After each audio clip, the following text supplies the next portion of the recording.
Hello and welcome back to the show. Today, I have the very special Tanisha with me. She's the co-founder of WHAES.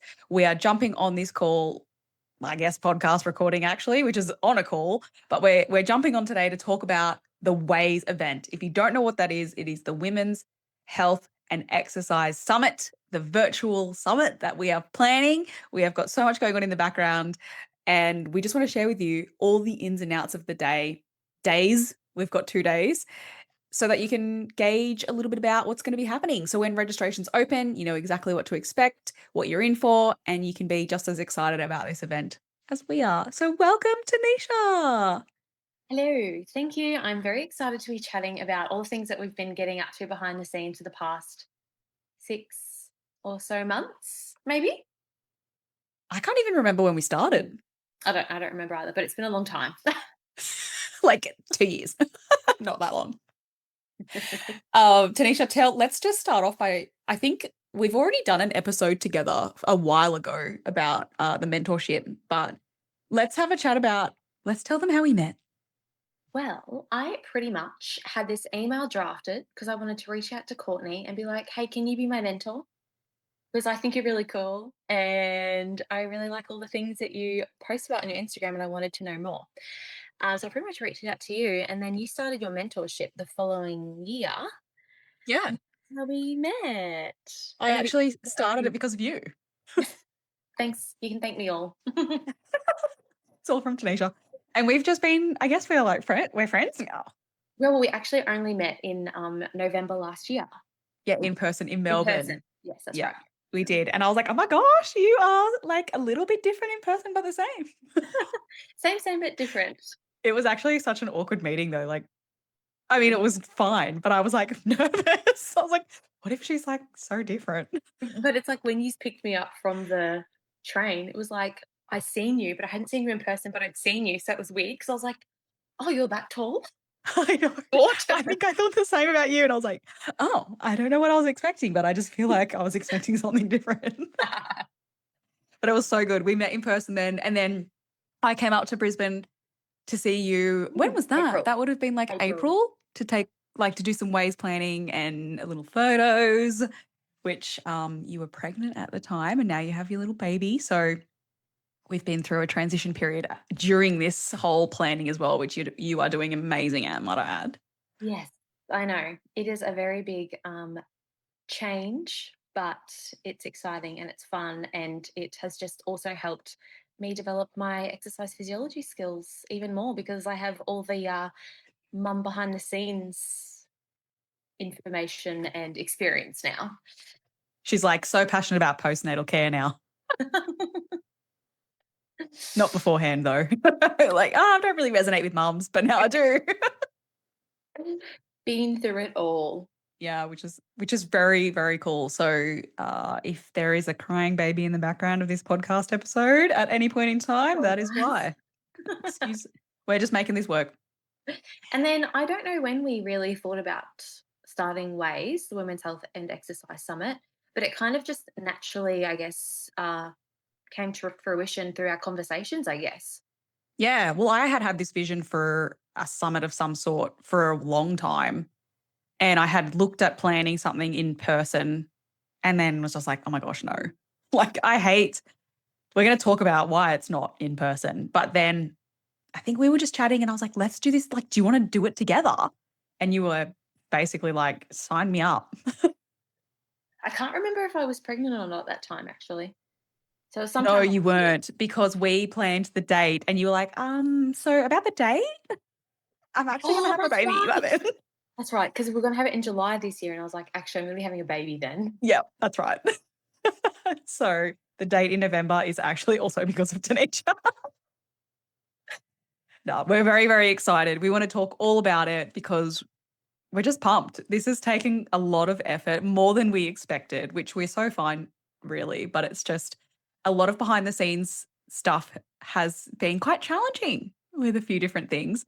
And no one really talks about putting together something like this or even putting together any sort of like programs, whether that's, I guess, online programs for clients, whether it's educational programs that I do.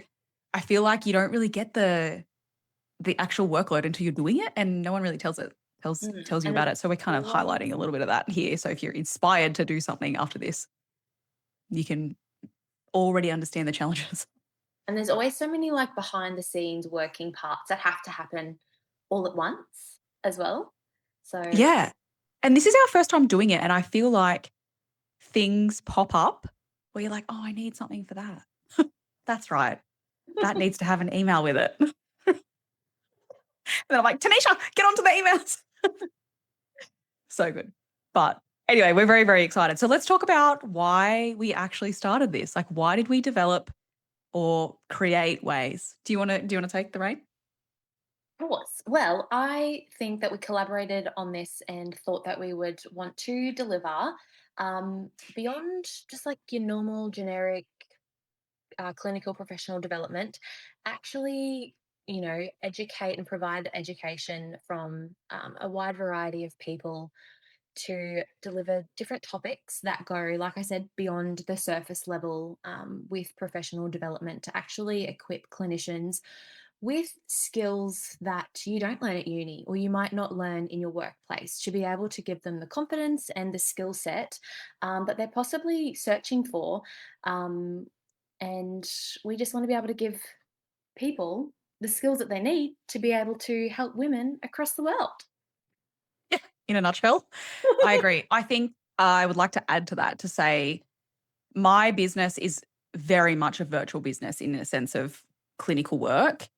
And I personally live now in a more regional town where there is no professional development here in person.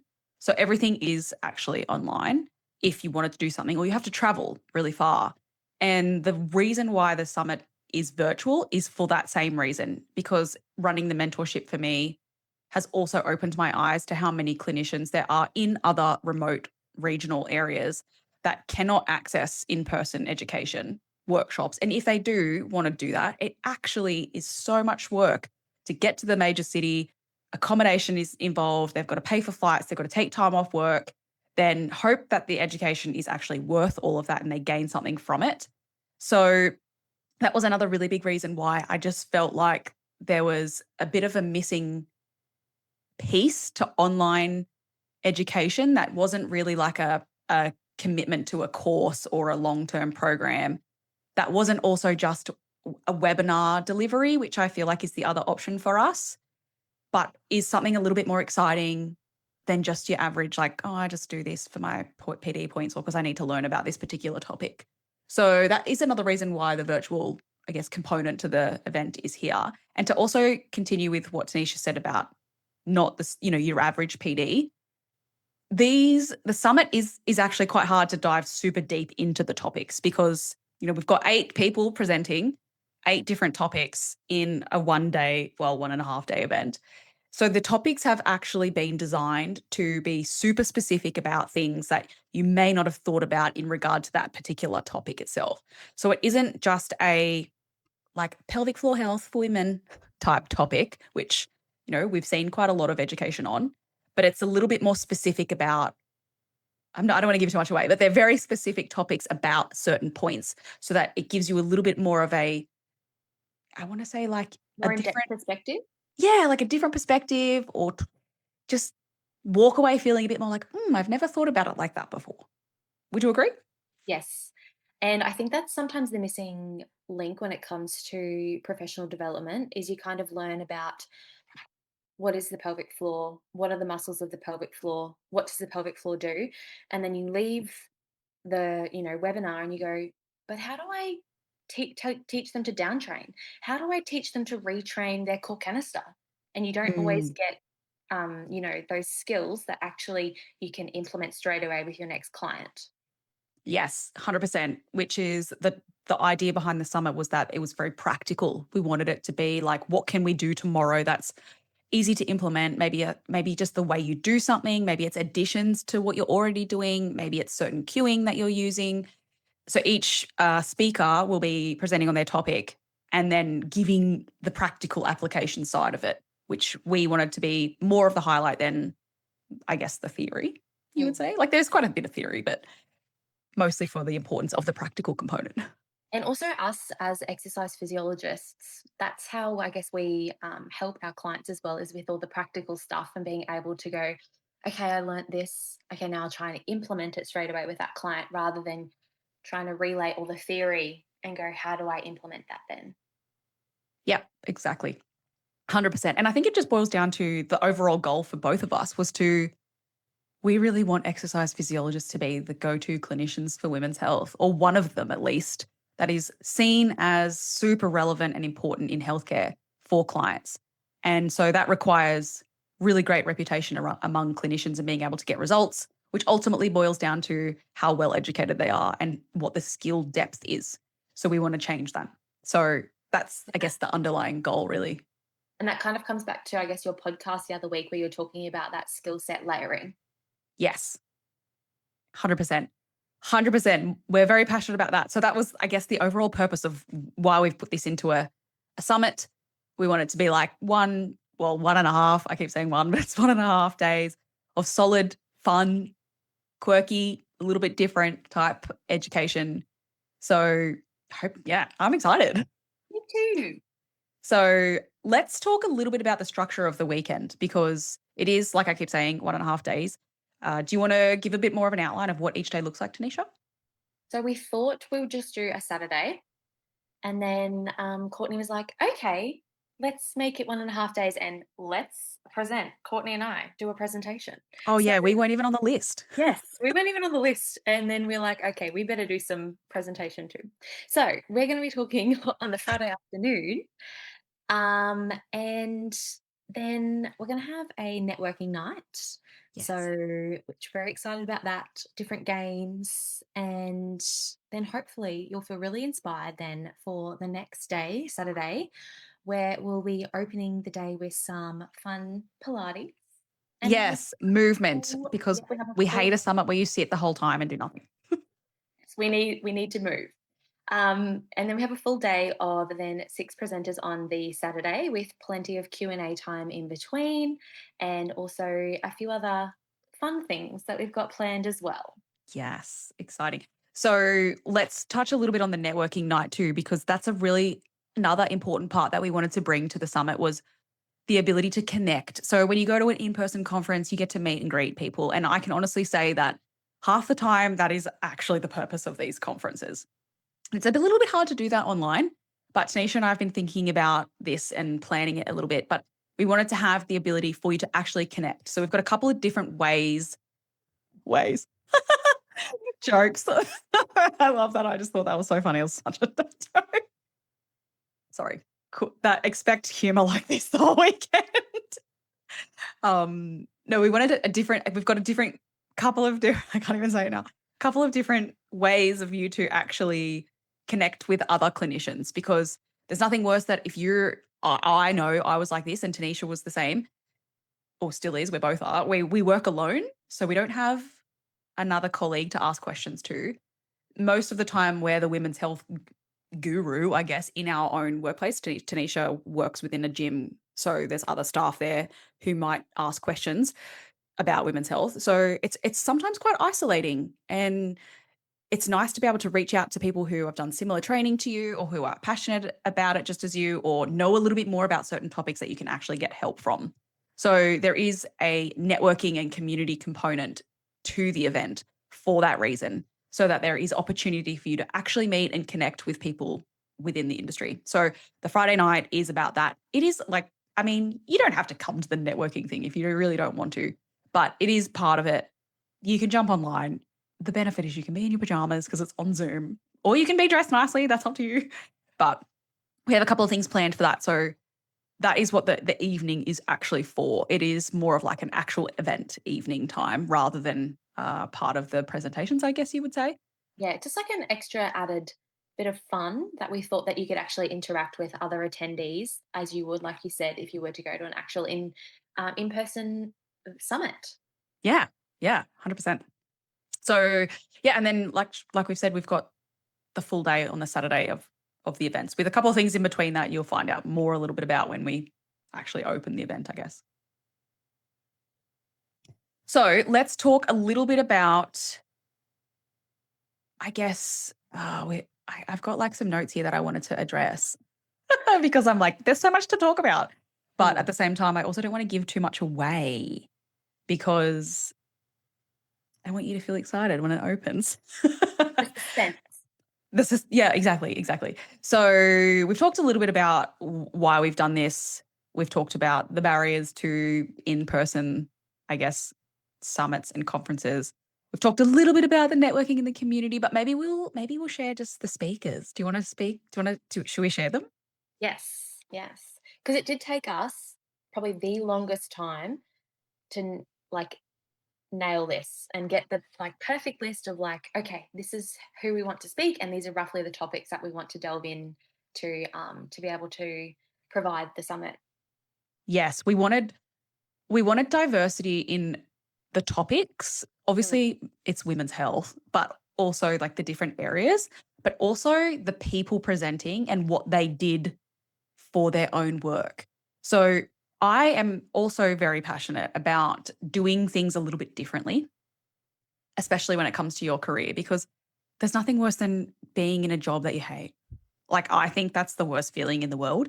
And we spend so much time working that we might as well do what we want. So the people that we've got presenting are also doing things that they really, really care about. Some of them are doing things in like very different environments and how they're delivering their skills or their services or whatever you want to classify that as. So we also really want you to feel really inspired by the people who are talking and knowing a little bit about them and feeling like, okay, this isn't just about the education from women's health, but it's also about being innovative in women's health, being excited to do something different. It's okay to do something different. It might take you a while to build your career, but it's doable in that sense. So there has been a lot of thought behind who we've chosen, why we've chosen them, as well as like the particular topics and discussing the nitty-gritty of the particular topics with each presenter. So hopefully you are also like, I guess, invigorated by this list of speakers. But we might just go through who's speaking and like what area of women's health, and then we can leave the topics still registrations open. Yes. Would you like to do the honors, Tanisha? Yes, our first guest speaker is Nicola Begley, and she's going to be discussing a topic in the oncology world. Then we Nice. have Samantha Cameron, and she is going to be talking a little bit more in depth about how she uses exercise as medicine. Then we're going to be hearing from Cassia Beetham, and she's going to be talking a little bit about her research in pregnancy, and we're going to be delving a little bit more into some fetal discussions. Yes, a little bit different to the normal pregnant mum.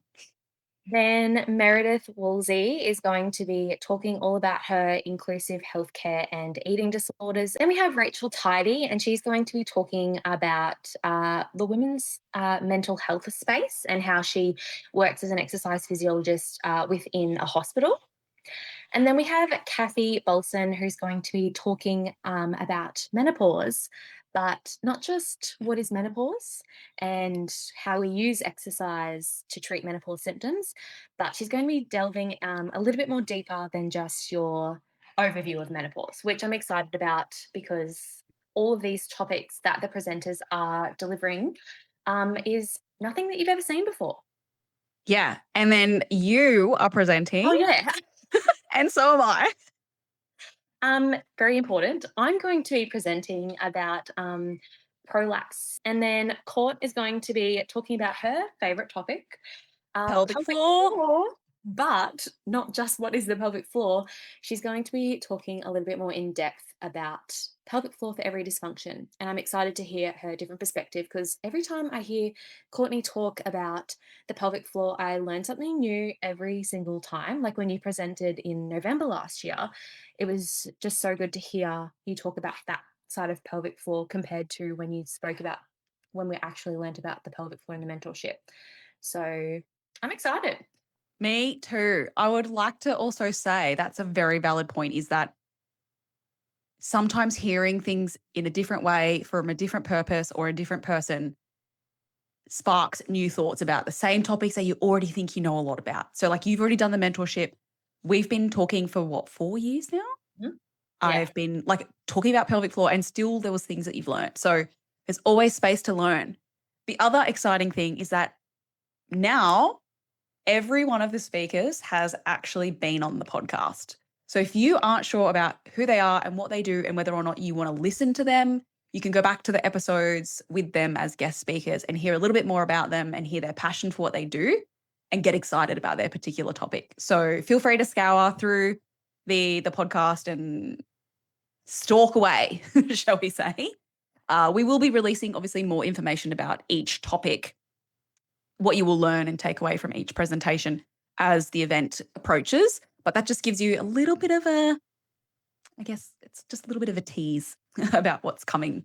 So lots of exciting things. We're very excited. All the speakers are excited.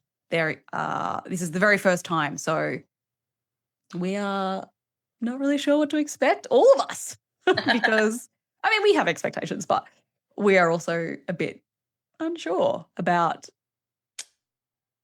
how this will go. Well, it's the first time Maybe. that we've ever ran a summit, and it's a virtual summit. So, I mean, what's the worst that could Oh, happen? I mean, like, we are sure about what's happening. I think I'm just like, oh my God, tech. That's where I feel unsure, right? Like, I'm like, okay, we've done all this research into how this will be held online, and hopefully the internet doesn't drop out, and there's no issues with accessing, and the sound works. And like, those things for me are a bit of a worry. Are you nervous about that? Tanisha Um, actually lied. I'm I don't probably even need to more worried ask about you. my baby crying when I'm going to be Tanisha's ghosted like, no, home. it'll be fine. True. You're worried about your baby. That is definitely true.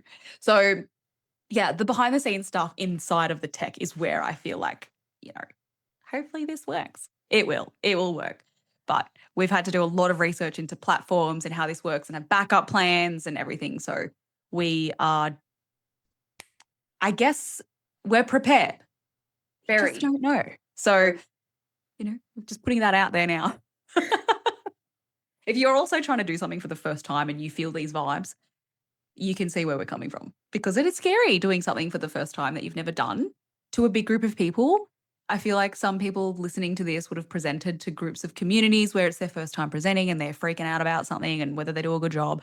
So we all have these feelings at different levels when we have done doing something new. So hopefully this inspires you also to like step out of your comfort zone a little bit and do things just because you care and you're passionate about it. So what else? Has there been anything else that you want to share about,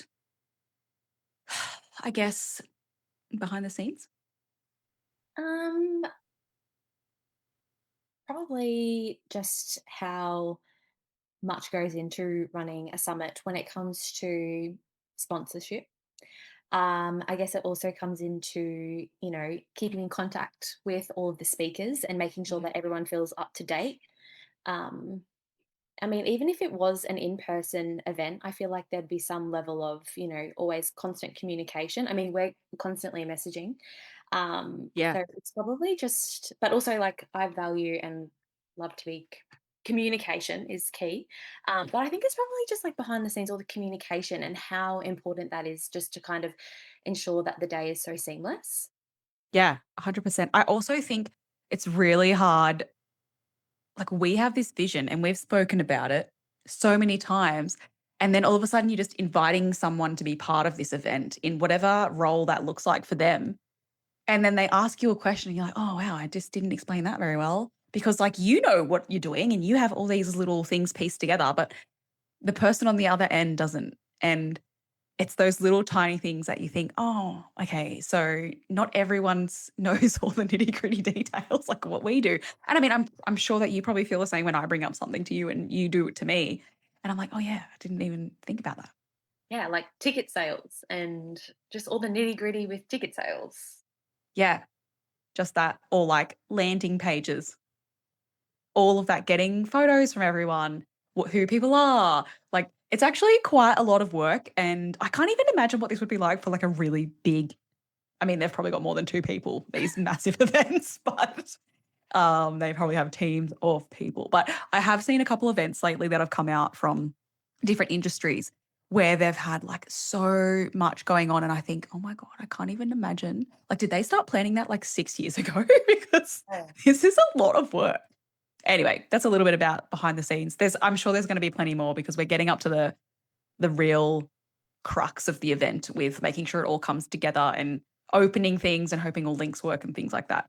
So if you by any chance come across anything during the journey of this where something doesn't work, Mm. links aren't going to the right places, or something doesn't come to your inbox, or you don't get confirmation, please let us know, because I feel like this is something that you don't really know when you're doing it yourself, because you're not the person like going through and doing all like we test it and we try so many times to do that. But there are the cases where we miss things, or it, because we've got back end access, so it will automatically open things knowing that we're, users of the platform.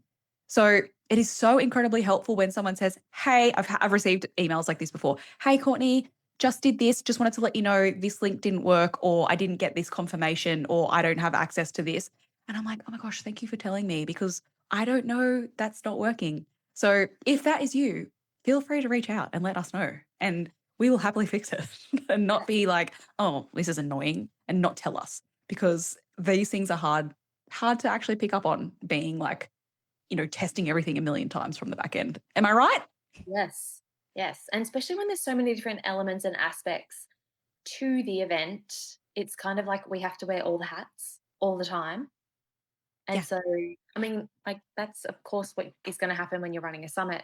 But sometimes, like little details uh, that we accidentally might miss out on, sometimes are very important. So, feedback is Oh, awesome.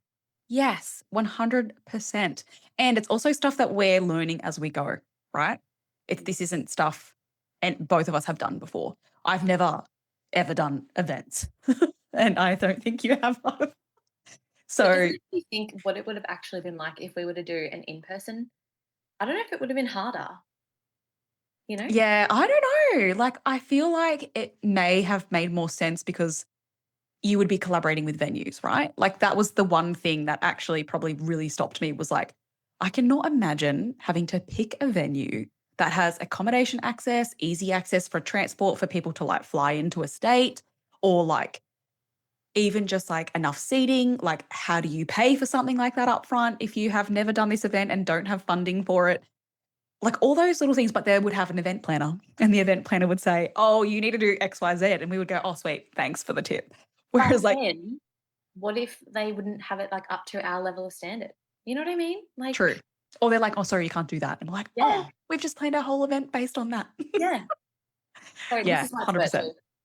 Yep. I think when I first got into women's health, I went to a women's health, I want to say like an exercise or a fitness expo or something in Melbourne, I think it was. And it was a huge event. And I look back now and I'm like, "Oh, wow, that was so cool." That's actually something else that I wanted to touch on, was what that event had, like 3 rooms. You know those conferences you go to where there's 3 different rooms happening and you have to pick the talk that you go to, and Yes. you love 2 of them and you hate one. So you have to pick between the 2. And then you pick one and you're like, "Oh, I should have gone to the other one," but you can't rewatch it because it's not filmed. So the benefit for ours is that they're all recorded so you can watch them again. But we also only have one at a time, so you go to all of them. Or you go to the summit, there's 3 talks on and you don't even care about any of them. And you're Yeah. like, "Oh, what am I going to do for this block?" So like, that's something else we didn't really want to do, was to have all these different talks that you miss out on half of them. Like, you might as well come to them all. So I feel like, but that event that I went to was like 3 at the one time. There was like so many events on in between. I think it was like a 3 or 4 day event. It was huge. There was like a dinner involved and like a breakfast meeting thing. And I just thought like, oh my gosh, can you imagine organizing all of that? I'd get lost and probably walk into the wrong room. Yeah. Oh, Tanisha's in like this other meeting and they're like, "This is not for exercise." Yeah. I mean, well, you won't have that problem at this summit. If you get in, I don't know, you would, it's impossible. Just click the link and you're there. Yep. Yep. Hopefully that's as seamless as it will be. That's what the goals are. Super easy access through links. So yeah, we're excited. We're nervous. We're keen to share it. We're getting closer, but we just really wanted to give you some insight into this whole day and share with you what's happening, a little bit of behind the scenes stuff to make you feel part of it, because that's what this is about, creating a really strong community with you so that you are on the journey with us and get as excited about it as we are. And I guess leading on from that, what do we want the community to kind of like walk away with at the end of the summit? Yes, great question. I hope that people walk away going, that is so cool that something like this was actually created for us. So, like the vision of an online summit that actually felt like not boring. And they were inspired to do women's health a little bit differently in their clinical skills, but also really inspired to be like a little bit more creative with maybe how they work or what they want to do with their career. And maybe have a couple of friends that they've been like, oh, I met this person at a virtual summit. Yeah. And also, all the speakers are exercise physiologists, which I think Yes. is really awesome. And I think that is really important when we're thinking about leading experts in the EP world and hearing from them. And I think then it's easier for us to learn all these skills that we can use. Yes, that is also an excellent point. We made it such a big effort to make sure that this is for exercise physiologists, by exercise physiologists, presented from exercise physiologists, because that is where the real skills are taught, from the people actually already doing it. And I think every single person, or maybe except one, is in clinical practice. Mm. Cassia is researching in research, but she does a lot of supervision on students anyway. So a little bit of clinical work, but not so much with like most of the others are actually seeing clients every day. So it's very real world application of what they do in clinic. And that's what I think is also really important. And you touched on before about like having the confidence and I guess learning stuff at the summit and then having the confidence, I guess, to use those skills in practice. I think one of the big things that I hope other attendees hope to take away from the summit is that knowing that you can help clients with all of these different conditions. So, hoping that they build the confidence and feel inspired to learn more about, I guess, that topic and then take the information they learnt from the summit to then be able to help their clients more and feel confident doing it rather than just being like, oh, yeah, I think this is what I should be doing with this client, or I think I should be doing this. Actually feeling confident in the skill set that you acquire and how you can use it in practice, I think is really important, particularly when, um, you know, like what we are talking about earlier, there's not always someone to bounce ideas off in your workplace, particularly when it comes to women's health. So having a bit more confidence in yourself and your skill set to be able to help those patients in front of you. Yep. Confidence is key. I think that also supports workplace satisfaction and career satisfaction. So if you're in a position where you might be doubting what you're doing, I'm going to assume that you probably don't feel like this with your work. Maybe it's a confidence thing. Maybe it's the knowledge level, the depth of your knowledge. So you should come and join us at the summit. So how can people stay informed? Well, Where should we direct them to, Tanisha? yes. So the only way that you'll kind of know more information or be able to purchase a ticket is if you sign up to our WHAES waitlist, and you'll be receiving plenty of emails coming your way with more information about early bird tickets. Actually, you didn't hear that from me. Tickets. We'll And tell them there is an early bird special for people on the wait list.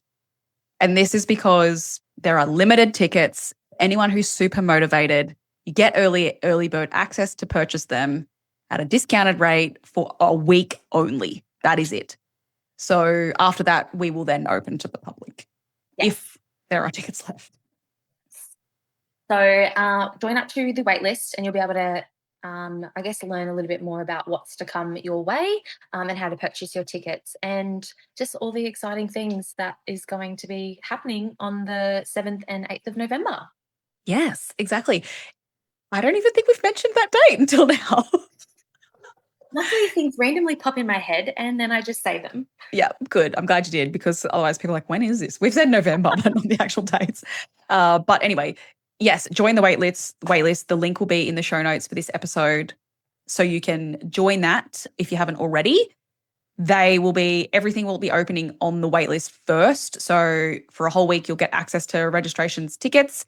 If there are tickets left over after that, then it will go up through social media on Instagram. So if you are following both myself, her education, her dot education underscore. For a second, I was like, I don't actually know my handle. That's where all the information will be posted. Tanisha will also be sharing that on her Instagram. Tanisha's underscore exercise physiology. Yeah, which we're all tagged together anyway, so you'll see one or the other. But that will be shared through there. So I would highly suggest if you're really interested, join the waitlist. You'll get first options, and then we'll open tickets up after that. So I guess that's pretty much all we really wanted to talk about. We hope that you are super excited that you come and join us in the summit. We are pumped. We cannot wait to share more about it with you. So definitely stay tuned. But do you have anything else that you would like to add, Tanisha? If I was listening to this podcast right now, I would be very excited to attend because of all those things and all those topics. And speaking to all the presenters, I'm really excited to be able to present this. I feel really passionate about this, and I feel like this is just going to really show through the whole event how passionate about we are about, providing the best kind of women's health education so that we can, help more women throughout the world. Amen, sister. Amen. Well done. Well, thank you so much for listening to this episode. We will be sharing more about it soon. You will have access to tickets through the waitlist only, so join it. But otherwise, wherever you are, I guess, have a great day. We'll see you in the next one. Bye. Bye.